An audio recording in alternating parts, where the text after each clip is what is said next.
ಕಾಸರಗೋಡದಲ್ಲಿ ವಾಸಿಸ್ತೀನಿ. ನಿನ್ನೆ ಶ್ರಾವಣ ಶುಕ್ರವಾರದ ಲಕ್ಷ್ಮೀ ಪೂಜೆ ಇತ್ತಂಥೇಳಿ ನಾನು ನನ್ನ ಮಂಗಳಸೂತ್ರ ಅದು ಹಾಕ್ಕೊಂಡು ಹೋಗಿದ್ದೆ ಪೂಜೆಗೆ. ಅಲ್ಲಿಂದ ಬರಬೇಕಾದ್ರೆ ನನ್ನ ಬೆನ್ನು ಹತ್ತಿ ಬಂದಾನೋ ಏನೋ ಗೊತ್ತಿಲ್ಲ, ಏನು ಮುಂದಿಂದ ಅವ್ರದ್ದು ಪ್ಲ್ಯಾನ್ ಇತ್ತು ಗೊತ್ತಿಲ್ಲ. ಅವ ನನ್ನ ಹಿಂದಿಂದ ಬಂದು ಮನೆ ಮುಂದೆ ಗಾಡಿ ನಿಲ್ಸಿದ ತಕ್ಷಣ ಅವ ಕಾಲಿಲೆ ಒದ್ದು ನಂದು ಗಾಡಿ ಬೀಳಿಸಿ ನನ್ನ ಕೊರಳಾಗಿಂದ ಚೈನ್ ಎಲ್ಲ ಸ್ನ್ಯಾಚ್ ಮಾಡ್ಕೊಂಡು ಹೋದ.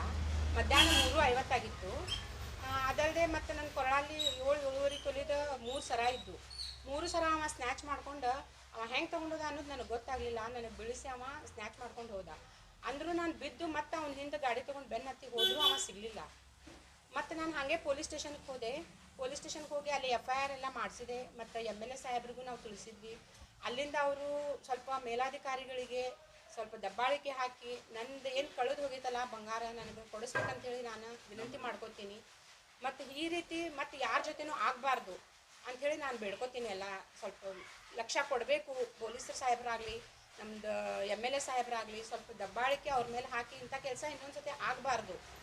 ನಾವು ಹೆಂಗೆ ನಾವು ದುಡ್ಕೊಂಡು ಮಾಡಿರ್ತೀವಿ ಅದು ನಮಗೆ ಗೊತ್ತು. ಎಲ್ಲ ಕಳ್ಕೊಂಡ್ಮೇಲೆ ನಮ್ಗೆ ಎಷ್ಟು ತ್ರಾಸ ಆಗ್ತೈತಿ, ಇವ್ರು ತೊಗೊಂಡು ಹೋಗ್ತಾರೆ, ನಮಗೆ ಎಷ್ಟು ತ್ರಾಸ ಆಗ್ತೈತೆ ಅನ್ನೋದು ನಮಗೆ ಗೊತ್ತಿರ್ತೈತಿ.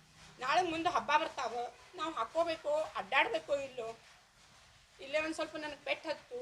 ಅವ ಹೆಂಗೆ ತೊಗೊಂಡು ಹೋದ, ಸ್ನ್ಯಾಚ್ ಮಾಡ್ಕೊಂಡು ಹೋದ. ಆದ್ರೆ ನಮ್ಮದು ತ್ರಾಸ ಅವ ತಿಳ್ಕೊಳ್ಳಿಲ್ಲ. ಅವ ಸಿಕ್ಕರೆ ಮಾತ್ರ ಅವನಿಗೆ ಕರೆಕ್ಟಾಗಿ ಅವನಿಗೆ ಶಿಕ್ಷೆ ಕೊಟ್ಟು ನನ್ನ ಬಂಗಾರ ನನಗೆ ಕೊಡಿಸ್ಬೇಕಂತೇಳಿ ನಾನು ಎಲ್ಲರ ಕಡೆ ವಿನಂತಿ ಮಾಡ್ಕೊತೀನಿ.